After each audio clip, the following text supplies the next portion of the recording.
दोस्तों, welcome to my YouTube channel शुरू वाला के नाम से, जो बड़ा मेहरबान और नयत रहम करने वाला है। 1 लाइनर MCQs में आज हम अफ्रीकन कॉन्टिनेंट को कवर कर लेंगे और इसके जितने भी मोटे मोटे पॉइंट्स हैं उनको देखेंगे। पहला देखते हैं इनका बॉर्डर के अफ्रीकन कॉन्टिनेंट के जो बॉर्डर है, जो एरिया है वो कहाँ पे है। ये आपके पास है मेडिटेरियन सी, और ये आपके पास है अटलांटिक ओशन, और ये आपके पास है इंडियन ओशन, और ये आपके पास है रेड सी, और ये आपके पास है इंटरकेटिक ओशन। तो हमारे पास नॉर्थ की तरफ जो है वो मेडिटेरेनियन सी है, बैरकल्ज़म जिसको कहते हैं, और हमारे पास रेड सी जो है वो इस तरफ है, इसका नॉर्थ ईस्टर्न साइड है, और ये ईस्टर्न साइड है जिसमें इंडियन ओशन है। ये मेडागास्कर दुनिया की सबसे बड़ी जजीरा है, ये भी सेकंड लार्जेस्ट आइलैंड है, ये भी अफ्रीका का हिस्सा है। और ये अटलांटिक ओशन है और ये इंटरकेटिक ओशन है, जो कि बॉर्डर समझी जाती हैं अफ्रीका की। अफ्रीका को डार्क कंटिनेंट भी कहते हैं।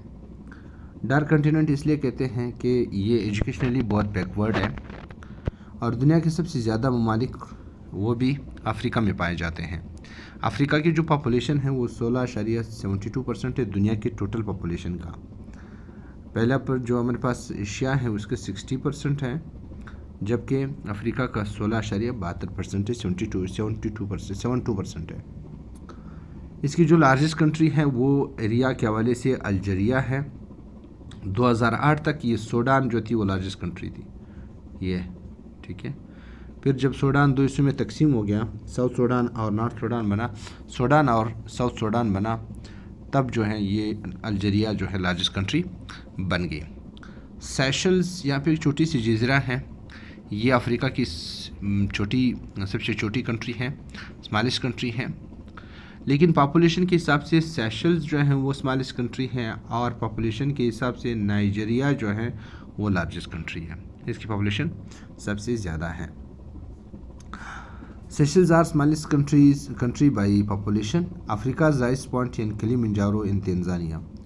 अफ्रीका की सबसे हाईएस्ट पॉइंट, ज़मीन की सरफेस पर पहाड़ है, हाईएस्ट पॉइंट है, वो कहाँ पे है? वो तंजानिया में है। तंजानिया का कैपिटल डोडोमा है।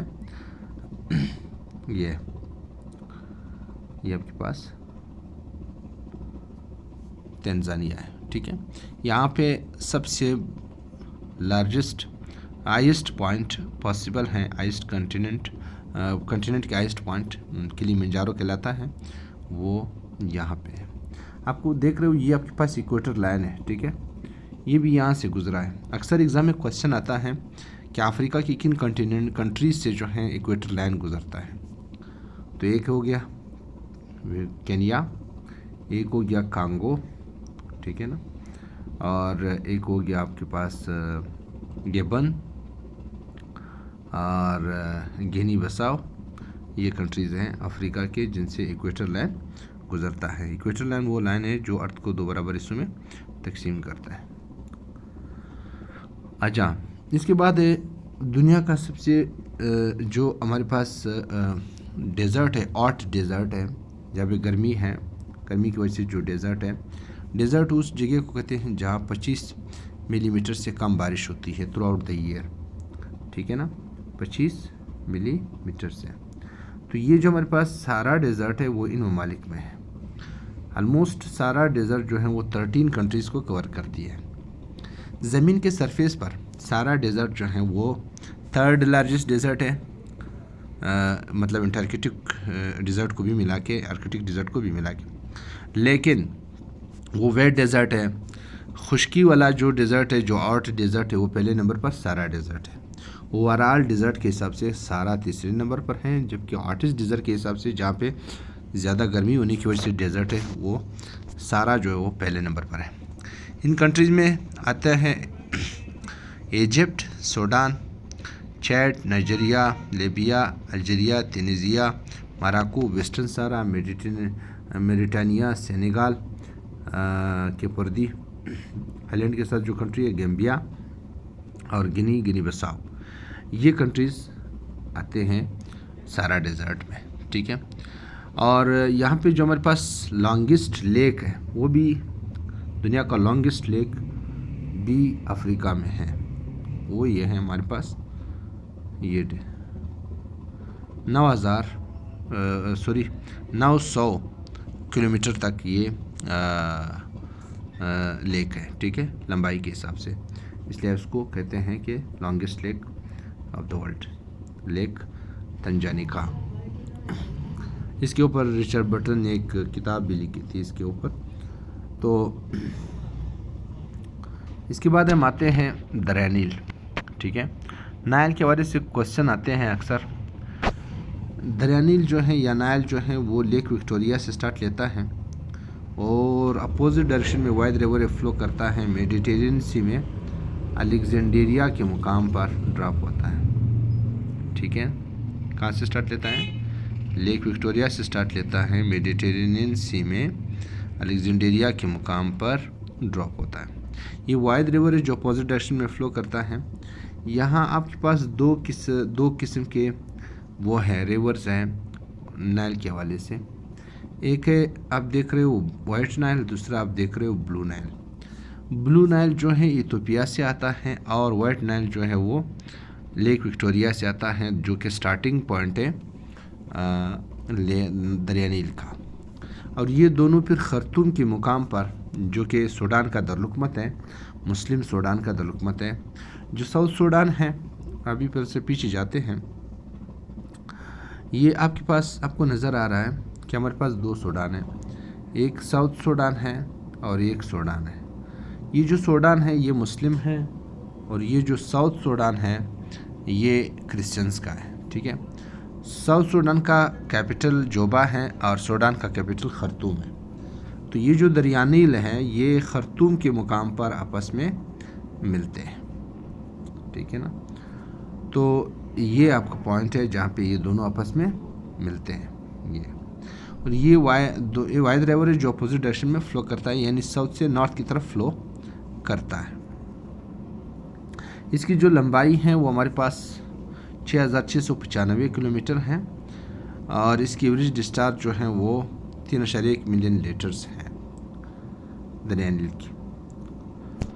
और नाइल जो है, नाइल का जो नाम है वो रिसीव हुआ है नैलो से, विच मीन्स रिवर। नाइल के दो किस्म हैं, एक वाइट नाइल है, एक ब्लू नाइल है।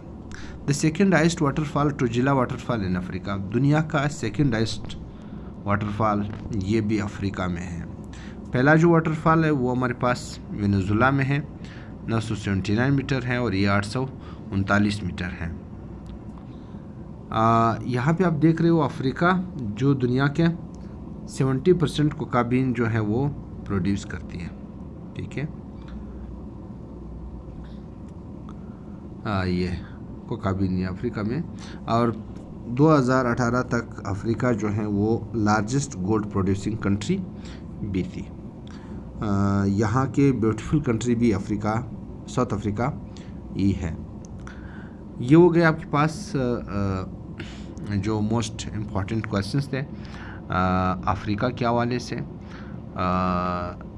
और इंशाल्लाह नेक्स्ट क्वेश्चन जो है, नेक्स्ट जो हमारा वो होगा लेक्चर होगा इंशाल्लाह साउथ अमेरिका होगा। एक और चीज़ आपने ज़हन में रखना है कि आपने ये जो हमारे पास अफ्रीकन कंटिनेंट है, यहाँ पे अगर आपको कंट्रीज़ जो हैं क्लियर हो जाए तो फिर यहाँ की कैपिटल कंसीज और लैंग्वेज को याद करना थोड़ा सा आसान है। वो कैसे आसान है, ज़रा ये चीज़ देखें कि यहाँ पे ऑलमोस्ट ये जो पोजीशन है, ये जो एरिया है तकरीबन ये सारे मुस्लिम कंट्रीज़ हैं, ठीक है। यहाँ पे हल्का फुल्का फिर क्रिश्चियनिटी जो है इरप्ट हो जाती हैं और यहाँ पे जो कंट्रीज़ हैं वो मिक्सचर हो जाती है, यानी लैंग्वेज के हिसाब से भी और रिलीजन के हिसाब से भी इनकी मिक्सचर बन जाती हैं। अब यहाँ पर ज़्यादातर हमारे पास जो लैंग्वेजेस होते हैं वो फ्रेंच होती हैं या जर्मन होती हैं, जबकि यहाँ पे अक्सर की लैंग्वेजेस जो हैं वो क्या है, अरेबिक है।